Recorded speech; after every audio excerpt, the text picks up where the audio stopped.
Oh, yes. Oh, thank you so much. Thank you for $10. Oh, you're the greatest. All right. Thank you, everyone. Welcome in to this Monday edition of Talking Sports at Work.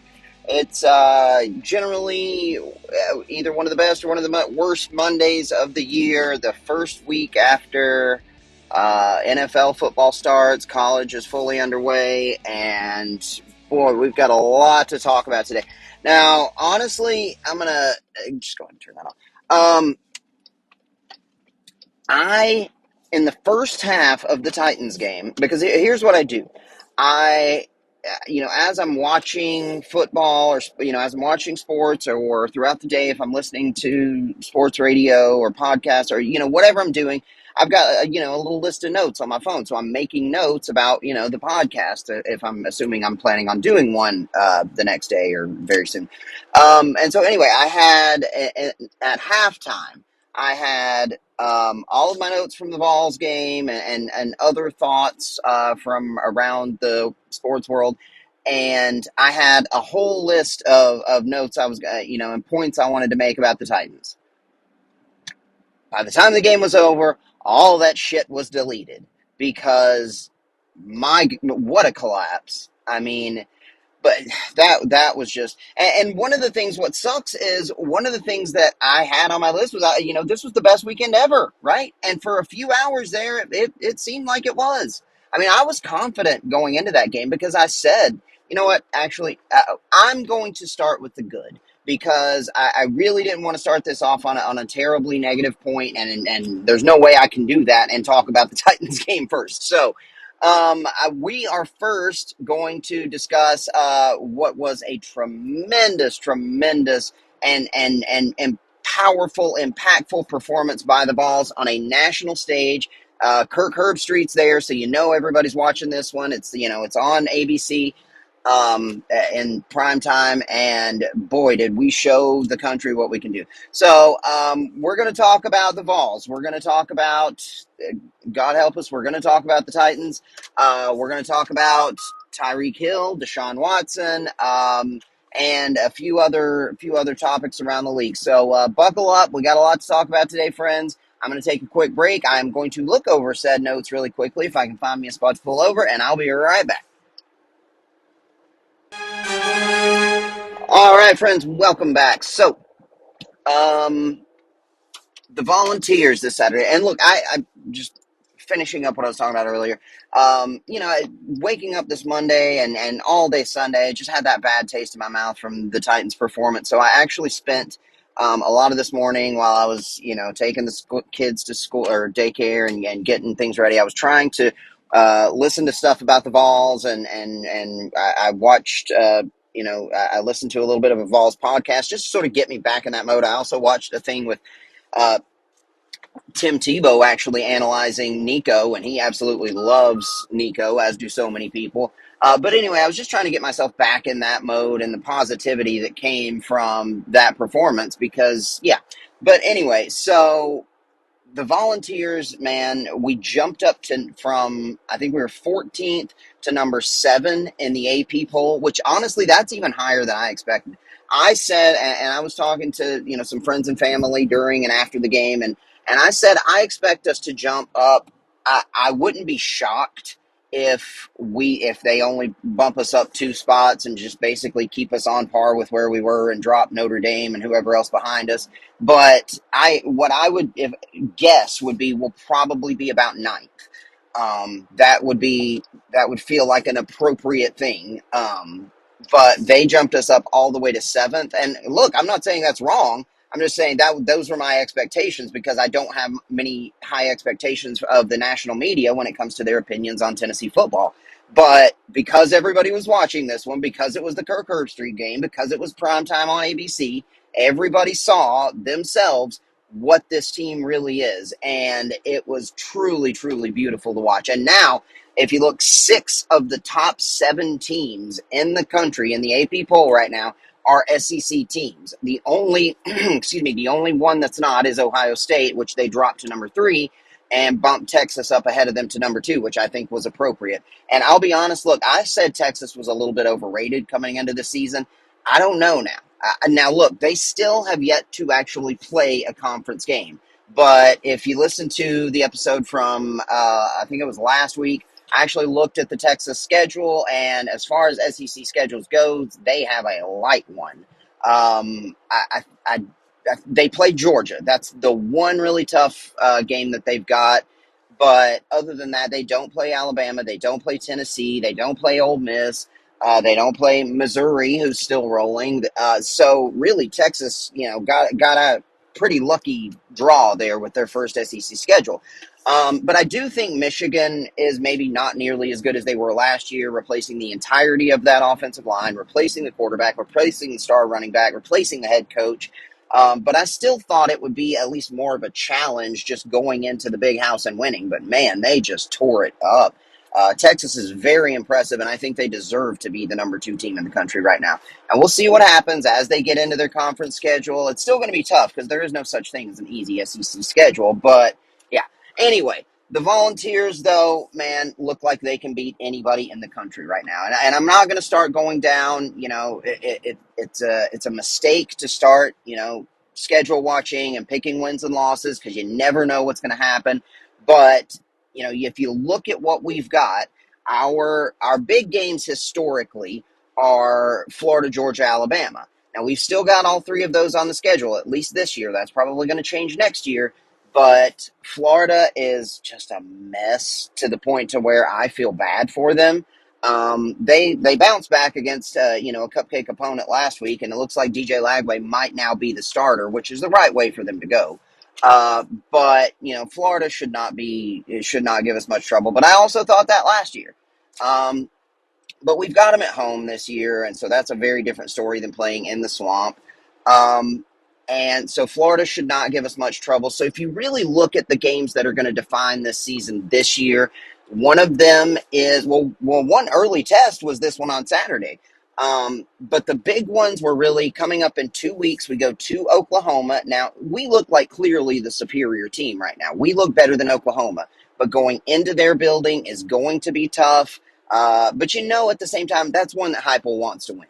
With his history, he won a national championship as the quarterback at Oklahoma. That's one that he's got mentally circled and has since the schedule came out. So you're going to get the best version of the Vols, at least you hope. But that's going to be a big test for us on the road at Oklahoma. Then we've got the third Saturday in October. We have Alabama at home. I've said all along that I think that's a game that we can and maybe even should win this year.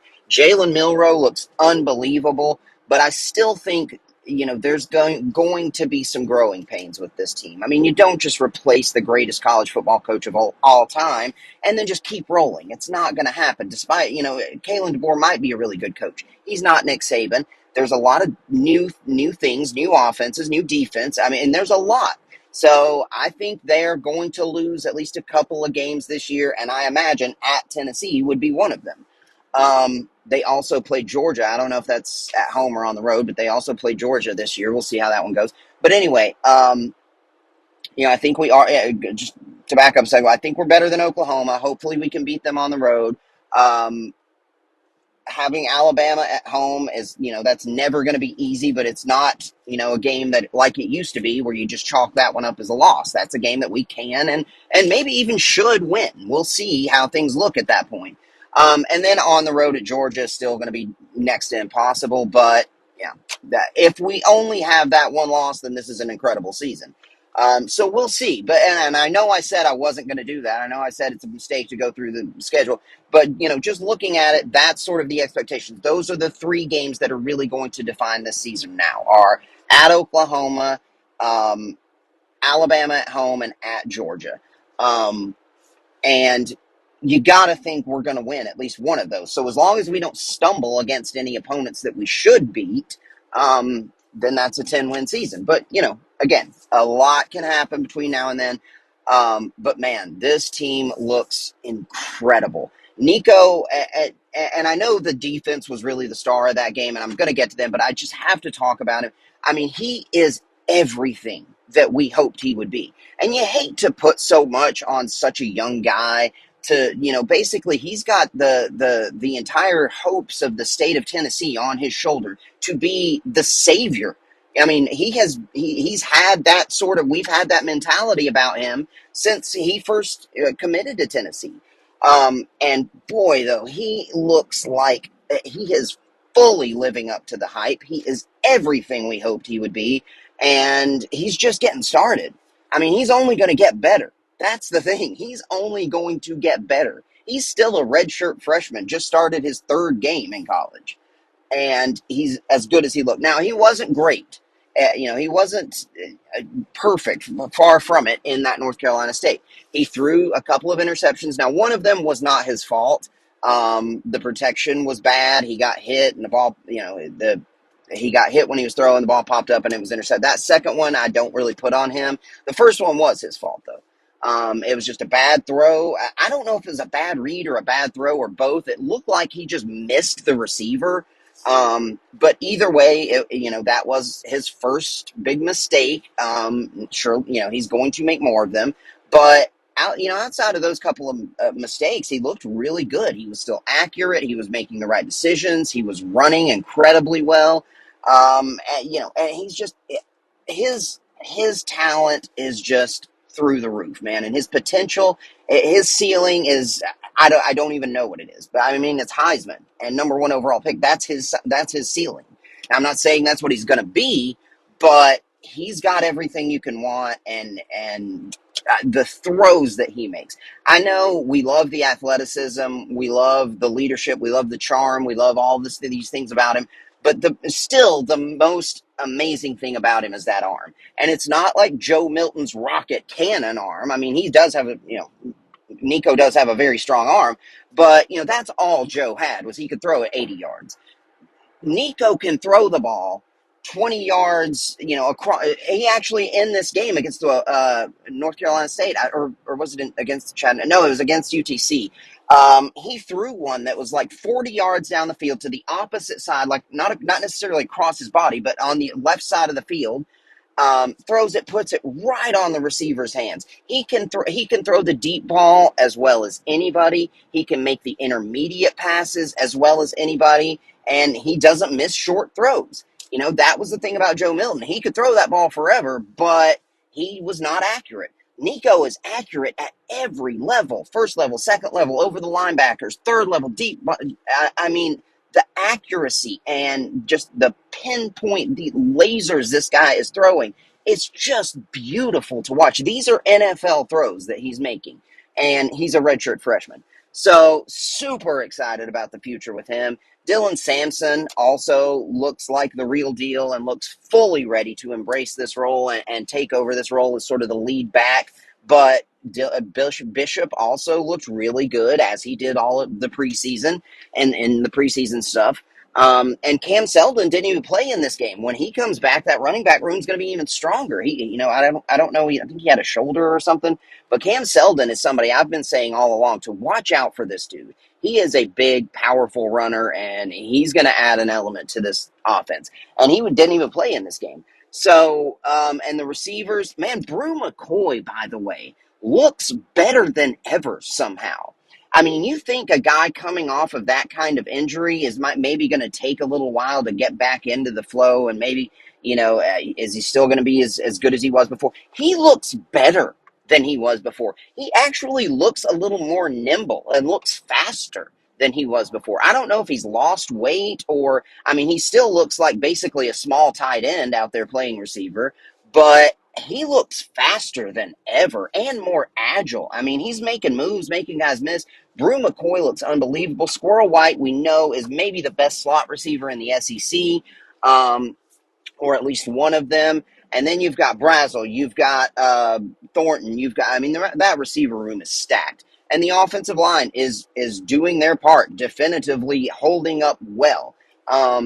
Both in run blocking and pass blocking, they have been outstanding. And the tight ends, how about the 2 tight end sets we were coming out in? We were in 12 personnel for a lot of that game. That is not usually the case. And Josh Heupel was actually asked about it after the fact, and he said, "Yeah, we just wanted to do it because this is the deepest tight end group we've ever had. We've actually got multiple good tight ends with Kitzelman and Holden Stays, and they were coming out with two tight ends a lot, and it was really cool to see. And that's just another element to this already unstoppable offense."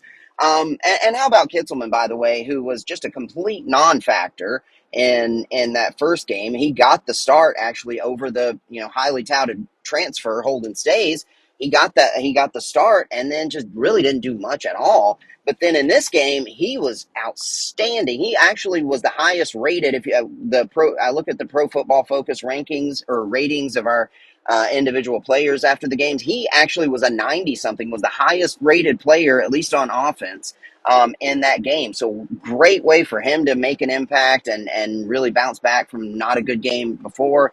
So yeah, man, this offense is better than ever. I mean, this looks like the Hendon Hooker offense with a better quarterback, with a deeper group of receivers, and a better offensive line. I mean, this is just, yeah. But that wasn't even really the special thing about the game against North Carolina State. The defense is what stole the show. And I remember it was about a quarter and a half of that game, I was feeling kind of nervous because I also had a good bit of money on that game. And I took us to win by, I think it was 9. I usually don't take the spread, but I just felt confident and I felt like, I could put enough money on this that it'll make it worth it. And so, anyway, I was nervous about that too, but just in general for about a quarter and a half of this game. I mean, North Carolina State's marching, or actually, Nico had just thrown that interception. It already put them in plus territory. They're marching, and it looks like they're either going to tie the game or at least make it, get a field goal, make it a 4-point game, and then Will Brooks makes that play. Which, by the way, I think it was it Joseph's who it was one of those outstanding defensive linemen who actually isn't going to get any credit for a stat on that, but also helped make that play by getting right in the quarterback's face and jumping up and, nearly deflecting the pass, making him throw it up higher than he would have wanted to.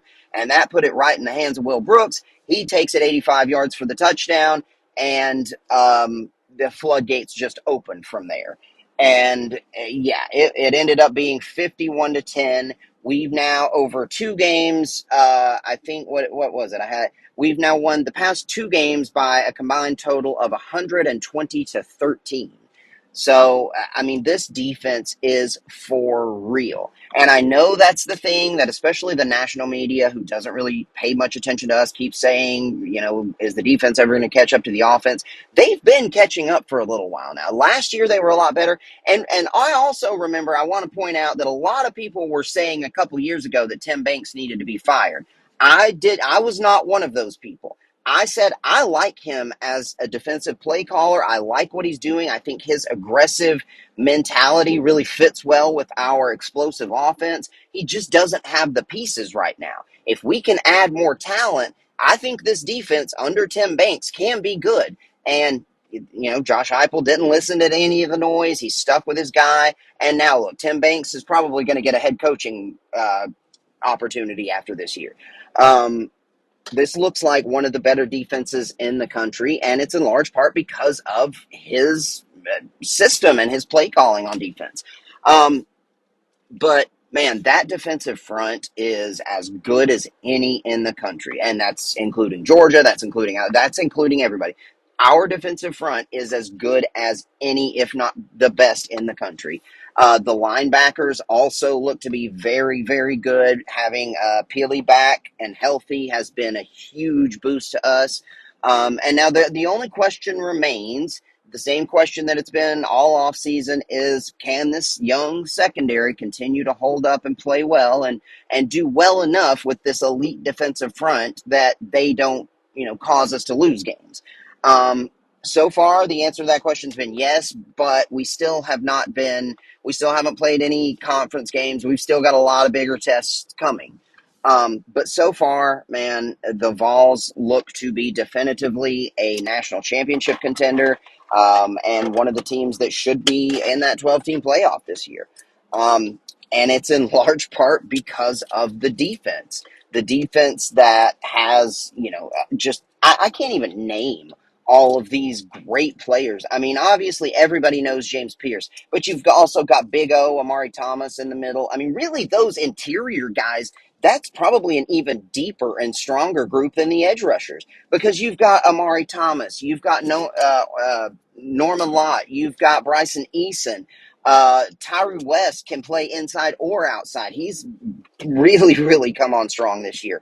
But then, you've also got Joshua Josephs and which he's more of an edge player. And who else? I can't. But anyway, I mean, these guys, this is just such a deep, such a talented group that we can just rotate guys, fresh bodies, all game.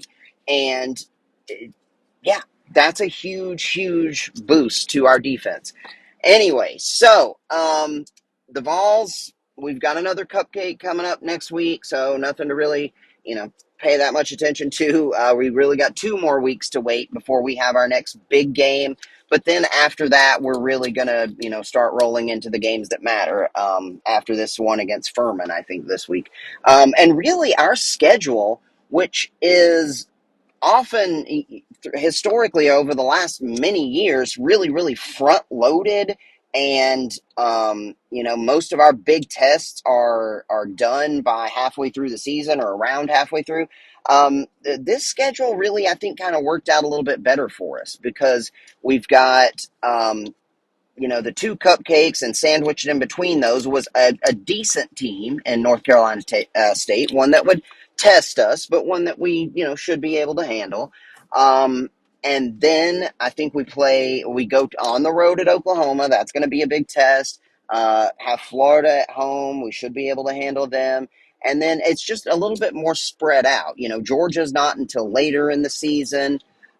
So it just feels like the way the schedule works out is a little bit better for us than it usually is. Not having to play, an elite Florida team, or at least a good Florida team as our first SEC game.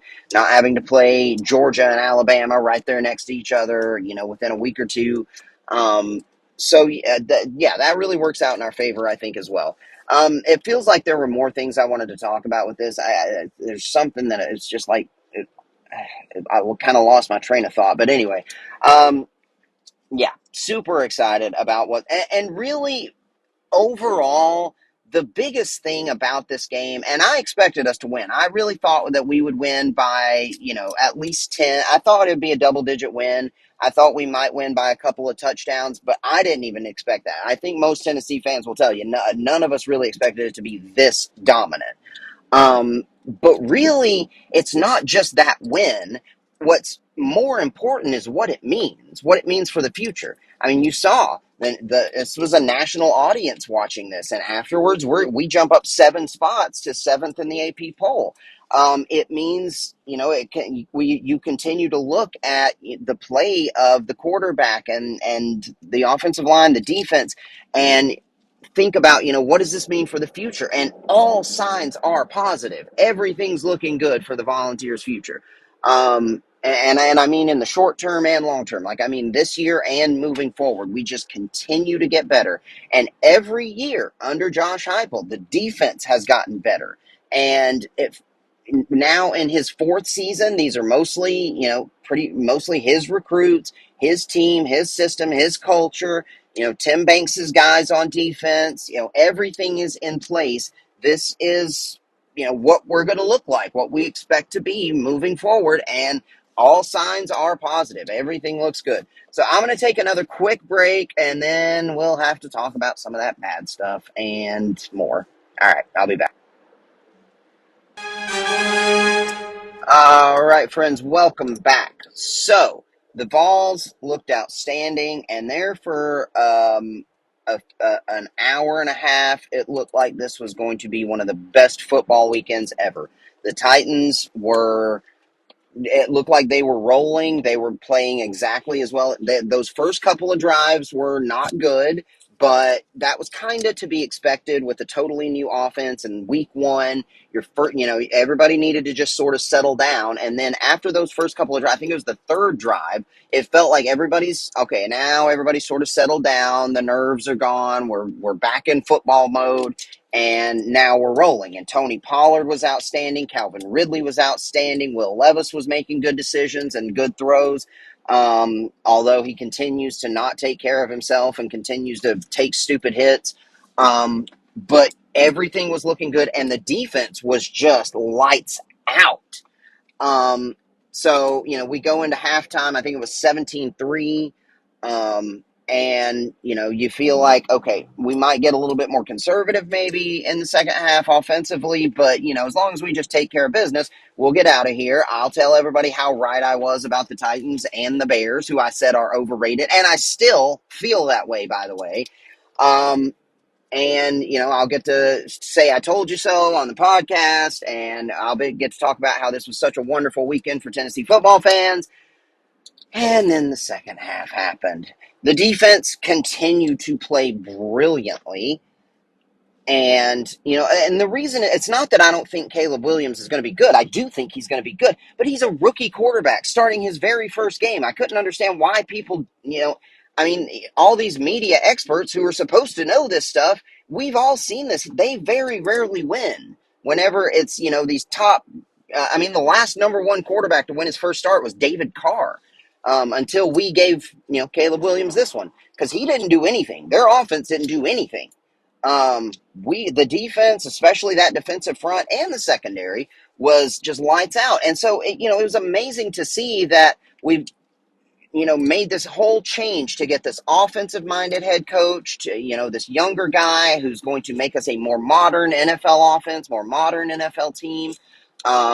And, we've got all these new weapons on offense, and what ends up happening is the defense plays absolutely lights out and the offense just collapses. And it wasn't even the offense, it was Will Levis.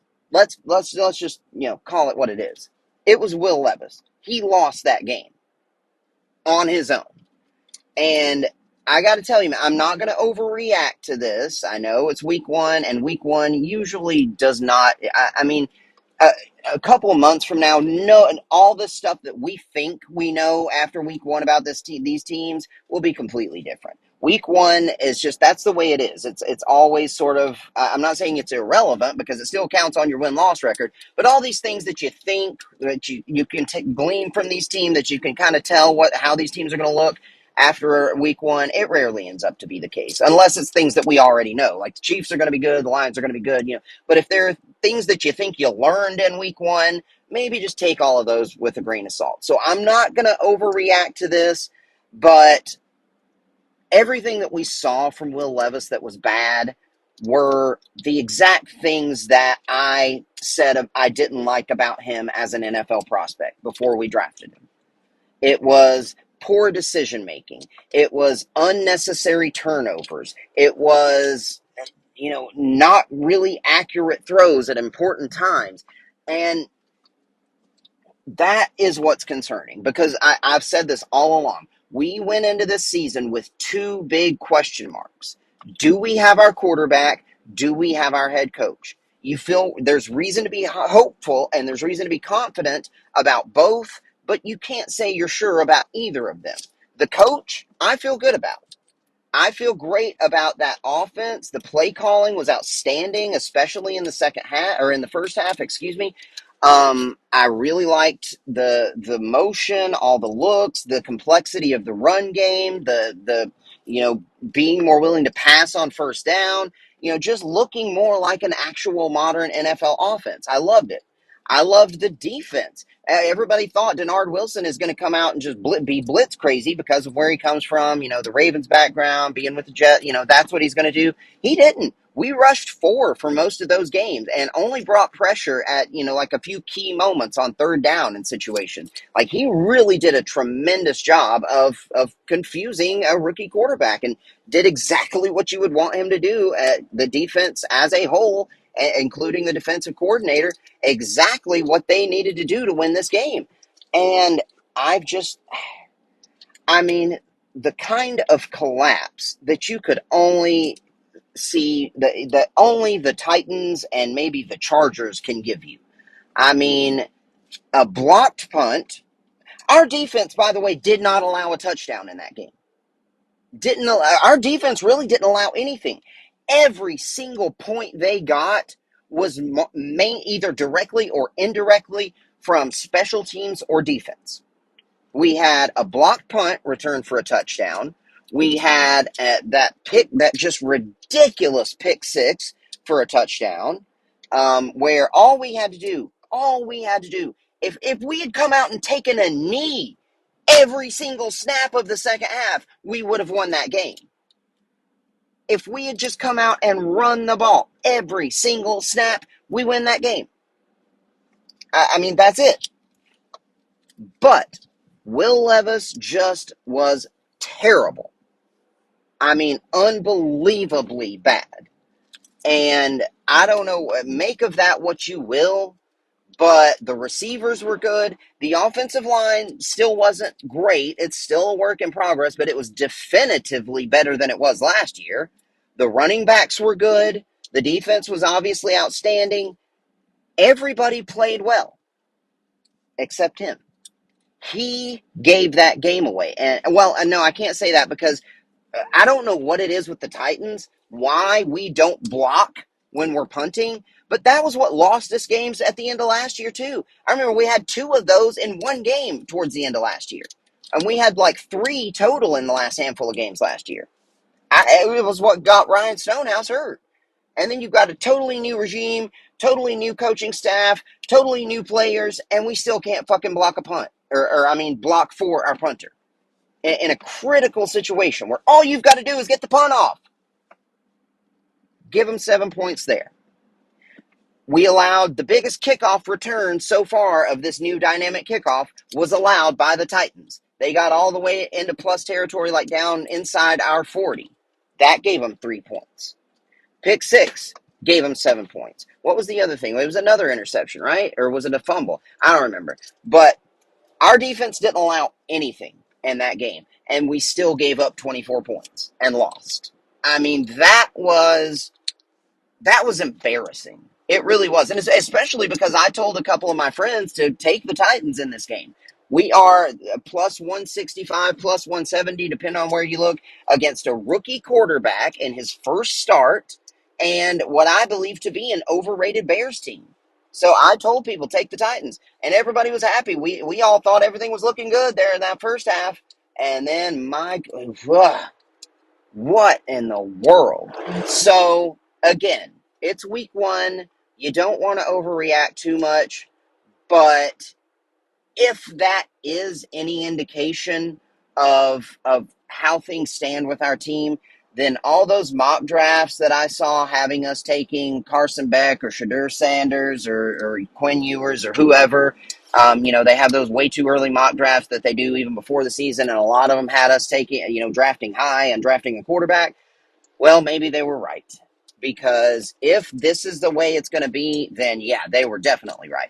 But again, it's week 1. Let's hope he can have a short memory. Let's hope that the coaching staff can get through to him. Let's hope that he can make better decisions in the future, because this season entirely now rests on him. I feel like the coaching staff, although, you can't say 100%, and at least in week 1, I think the coaching staff answered the questions about them. This is a good coaching staff. This is a good offensive play caller. This is a good head coach, we believe. This is a really good defensive coordinator. So it feels like, for the most part, that question, as much as you can have it answered after one game, has been. But the question about the quarterback has only looked worse. I mean, the answer to that question has only looked more negative. I don't even know what to make of that, man, because it was just, yeah. And it looks, and I've defended Will Levis. I've said that, I think he's rated too low on Madden.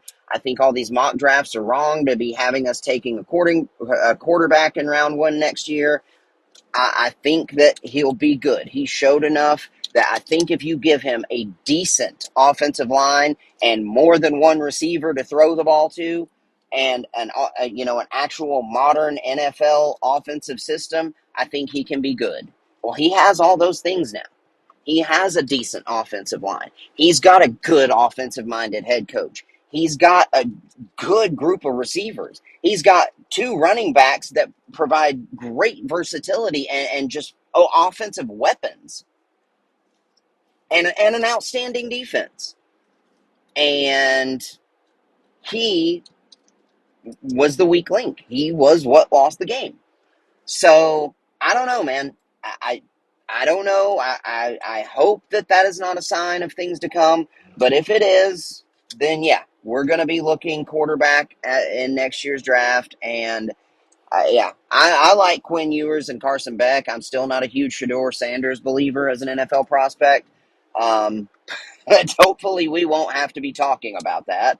But if things continue to look this way, then yeah, that's what this podcast is probably going to be talking a lot about for the Titans over the rest of this season. So, but yeah, we'll see what happens. I don't remember. Was there anything else? I mean, honestly, and here's another thing. My cousin, who's really like my brother, and we grew up, together, and he's really my best friend in the world. He has never been a Titans fan. He's a huge Vols fan, but for whatever reason, he's never really been a Titans fan. Or he's also just not a huge NFL fan. But I have started to finally win him over. And now, as of the beginning of this season, he was starting to convert and was even willing to, buy himself a Titans hat and was going to jump on board finally. And then this happens. And man, I was so mad afterwards that I told him, dude, just don't. Just save yourself the heartbreak and the embarrassment. Because, I mean, as a longtime Titans fan, I've had more embarrassments than I can count. This one really, really, really stings. I'm not going to say it's the worst, but with all the hope that I had for this team going in and the way everything looked in that first half, this one stings, man. It really, really does. The offensive line doesn't look great, but it looks better. The receivers do look really good, especially when DeAndre Hopkins comes back healthy, because he only played a handful of snaps in that game. When he's actually healthy again, and you've got Hopkins, you've got Ridley, you've got Boyd, Traylon Burks actually got involved in the offense a little bit in this game. I mean, and those two running backs, this offense looks good, but the quarterback. I thought he was going to be good. I thought if you gave him all this stuff, and that's really what this season, and even, the media pundits have said, that's really what this season is about for the Titans, is kind of, we're giving Will Levis no excuse to not succeed. So it's really about finding out, do we have our franchise quarterback? Because he's got the receivers, he's got a significantly improved offensive line, he's got the skill position, he's got the weapons, he's got the defense, he's got the coach. Can he be our guy? And after one game, we still don't know, but things certainly don't look good. Anyway, now what I will say is, again, the defense, especially that front, looked outstanding. T'Vondre Sweat was a pick that a lot of people criticized, even including myself. I wasn't a big fan of that pick early in the second round, but dude, he looks like he looks for real. I mean, and he's playing all three downs as well. He's not just been out there on run downs. He's been out there on passing downs, eating up blocks, and getting after the quarterback as well. I mean, that front looks fearsome. So there's a lot of positive to take away from that game. I mean, we should have won that game. But the one big negative is the most important position in the sport. So anyway, those are my thoughts on the Titans. I'm going to take another quick break. We'll go over probably a couple more NFL topics and then probably close things out.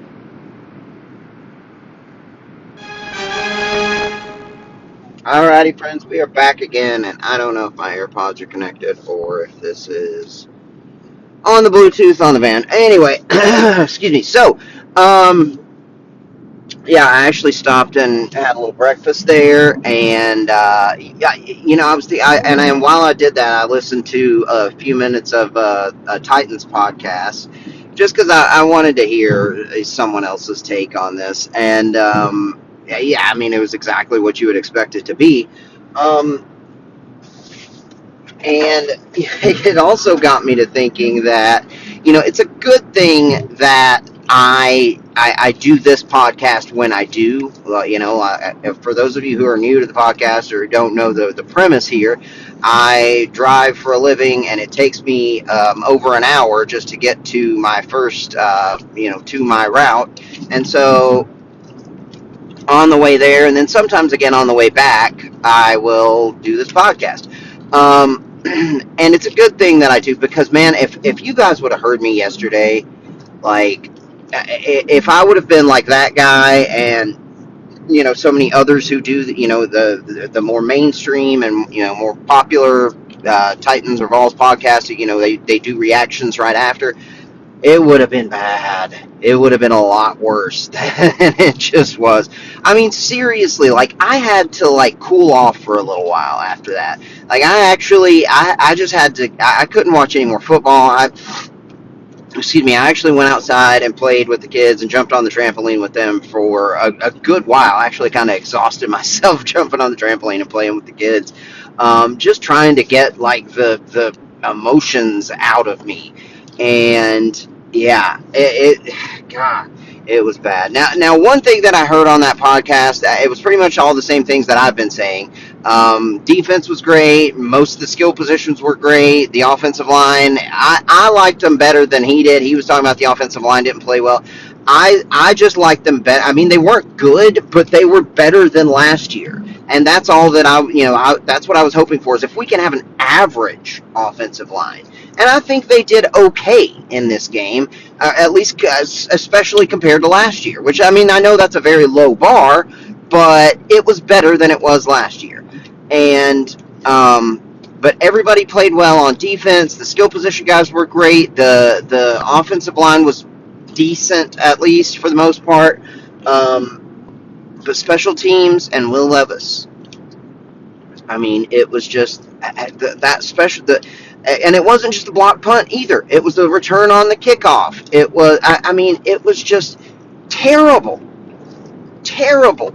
They lost us the game, and you have to eat it when when you have these special teams mistakes. It sucks, but yeah, that is a phase of the game. But then when there's one player, especially the guy who is supposed to be the leader of your team, the most important position in the sports, when he is definitively, undeniably the reason you lose, that's tough, because that's not just that sucks, that was a mistake, that we had that bad play and blah blah. No, that is indicative of how things might be in the future.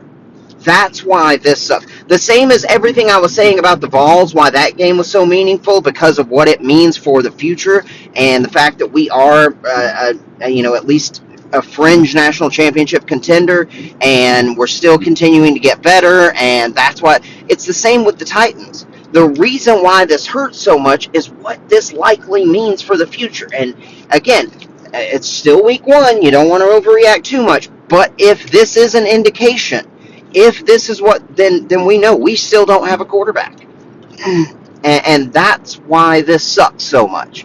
But he also, the guy I listened to on that other podcast, it's the Locked In Sports, Locked In Titans podcast. I don't know the guy's name, but something he also pointed out was, it can get better, obviously. Let's not forget, Jordan Love sucked. Jordan Love, everybody thought, especially when he first got his first couple starts when Aaron Rodgers got hurt. And then even, like, he was terrible then. And even early last year, he did not look good at all. And then by the end of the season, now everybody's talking about him as an MVP candidate. And he gets the big contract. And everybody's thinking Jordan Love is, the shit now. But his first few games, he was terrible. So, obviously, things can change. This is, I don't know how many starts this is for Will Levis. I guess this is maybe like 8 or something. I don't know. But, man, We've got the Jets next week, which is an outstanding defense. I think that they are also a little overrated, and I don't think Aaron Rodgers at 40 years old is going to make it through the season. Um, but they have an outstanding defense. We'll get to see, a little bit of what they look like tonight. They are on Monday Night Football tonight against the 49ers.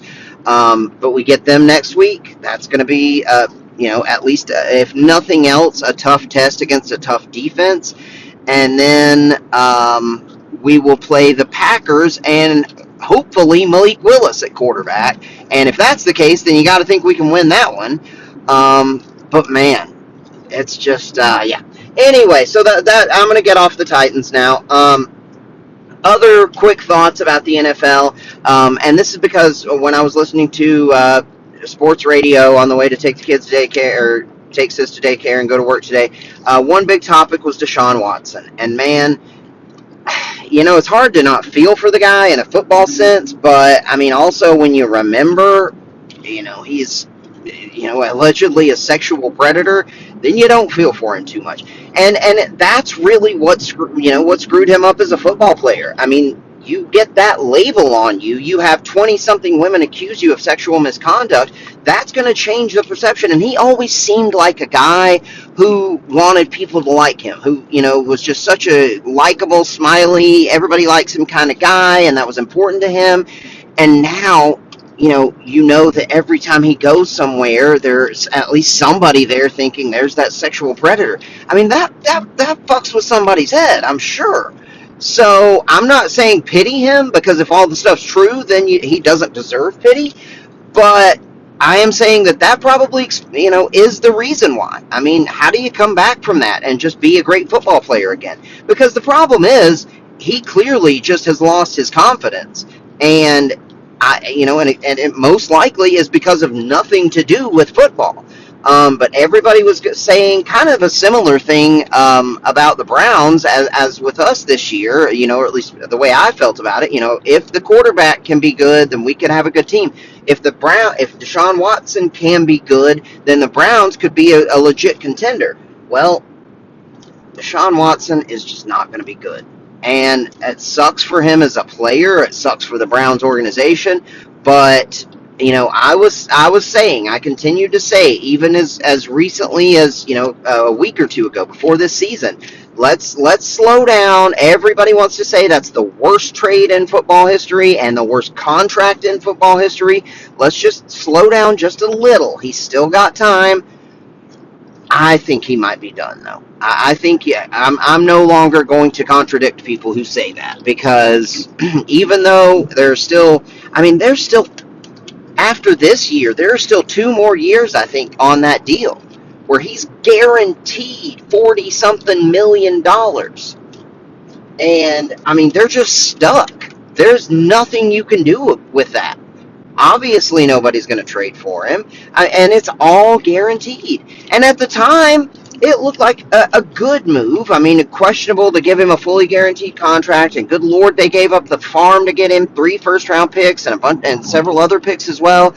But for the Browns in particular, this franchise that's been starving for a quarterback, to get this guy who had been an MVP candidate, who was still ascending when he was in Houston, it seemed like the right move. And, but even by that point, all the stuff was starting to come out. You knew something was there. We didn't know the extent of it, but we knew there's some stuff here. And we knew some of the accusations. So, you had to factor that in and wonder, well, he's probably going to miss a portion of, his first season there, if nothing else. And, that's got to be factored into this whole, was this a good trade or not thing. And now it does look like not only, maybe the worst contract in NFL history, it also looks like the worst, one of, if not the worst trade in football history, because of all they gave up. And it also means that nobody's going to get a fully guaranteed contract again for a long, long time. That just ruined it for players and their potential. We were getting closer to that with the star players getting more and more guaranteed money, but Deshaun Watson is the reason why I don't think we will see any fully guaranteed contracts for a long time. I think eventually they'll have to get to that, but I think this postponed it for a while longer. And it's, from a football's perspective, it's a shame to see. From a human perspective, well, that might be a different story. It depends on, the truth to all that. I don't know the truth. I haven't dug into it that much, but anyway, from a football perspective, yeah, it's a shame to see a guy who was an ascending MVP caliber quarterback just collapse and be terrible now. I mean, it's, yeah. Anyway, speaking of non-football stuff in football, Tyreek Hill got arrested on the way to the stadium yesterday. I'm sure you've heard about this. This was just weird. And there's multiple video of people who were driving by where these state troopers that look like Florida state troopers had him in handcuffs on the ground after a traffic stop.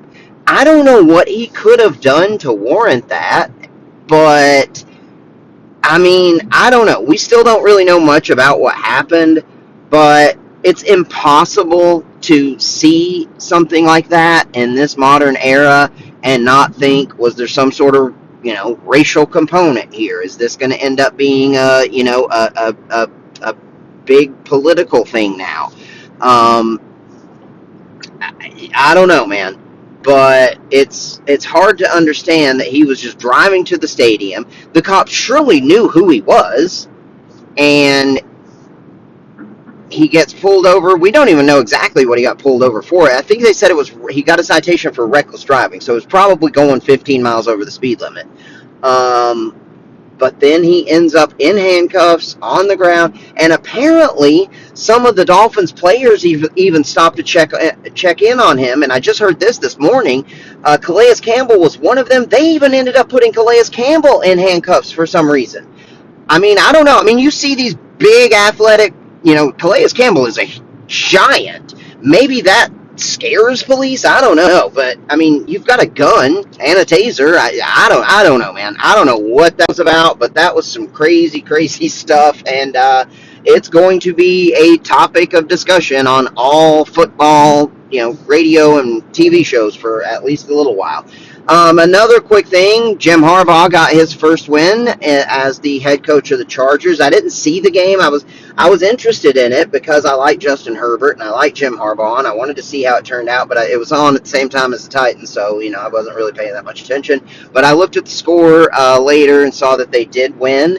And J.K. Dobbins, I guess, actually stayed healthy through one game at least, and he had 132 rushing yards, I saw, so good for him.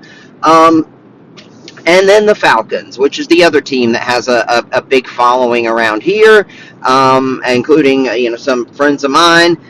They did not look as good as people thought they were going to be. Now, this is still week one. Again, and I think that is even more true for them than it is for the Titans. I think they will get on track. I've never thought Kirk Cousins was a superstar, but I do think he's an above-average quarterback. And with the skill position talent they have and a good offensive line, they should be able to get things fixed. I didn't watch the game, so I don't know, but from what I've heard, Cousins did not play well, and clearly they lost to a tough Steelers team. I mean, it's never going to be easy to beat the Steelers anyway, so that's something you got to factor in there as well. But the Steelers, who didn't even have the guy they wanted starting at quarterback in that game, they ended up going with Justin Fields because of an injury to Russell Wilson.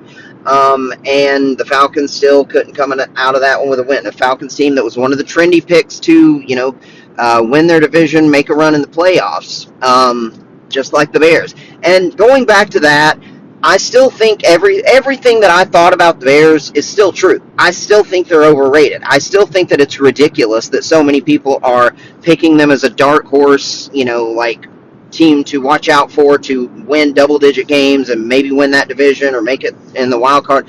I mean, I think their ceiling this year, what they should be realistically shooting for, is if they can get just around or above 500, that would be a good year for them. That should be the expectation. It reminds me so much of the Broncos from a few years ago when I was seem like the only one saying, I don't understand all this hype around them. Sure, they got Russell Wilson, but that defense that everybody's so high on, the reason that defense was so good was because of Vic Fangio, who's not there anymore.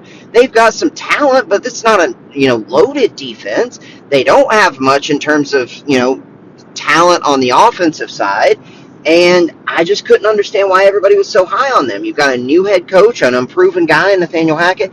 Now, even I didn't expect them to be as terrible as they were, but this just the way that people are talking about the Bears this offseason has kind of reminded me of that for some reason.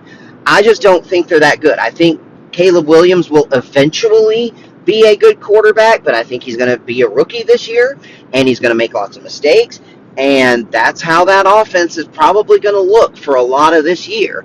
And they won't be playing a quarterback and a special teams unit that's going to give them the game every time. So, anyway, boy, I just, yeah. And what sucks is the Vols were so great, and it was just such a great Saturday. And, then on Sunday, you see that we jump up to number 7 in the rankings, and there's so much positivity around that. But because the Titans game was more recent, that's what's on my mind more. Plus, that's, the NFL is always has a bigger presence in terms of national media, so that's what I'm hearing, on the Sirius radio channels and, watching sports TV and whatever and reading about.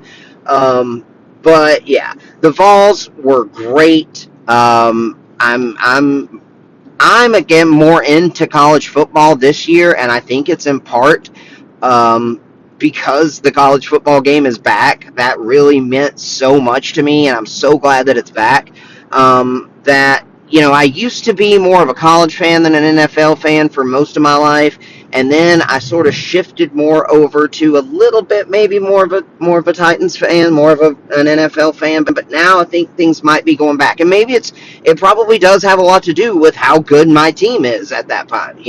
When the Vols are rolling and the Titans suck, then I'll probably be, understandably a little bit more into college football. I don't know, but anyway, we're going to continue to talk about both on this podcast as well as other sports topics. I am still very, very, very happy that football is back, even with as terrible as Will Levis and that special teams unit were and how they gave that game away. I am still very, very happy about it being this time of year. The weather's also cooling down, which I absolutely love. So there's a lot to be happy about right now. And on that note, I want to thank everyone for listening today. I hope you have a wonderful week. I don't know when I'll be back. It probably depends on what happens, if there's something worth talking about in the Monday night game or the Thursday night game, but I'll probably be back sometime later this week. If not, I'll talk to you again next week. And I hope everyone has a great rest of your day, rest of your however long until I see you again. And, love you, bye.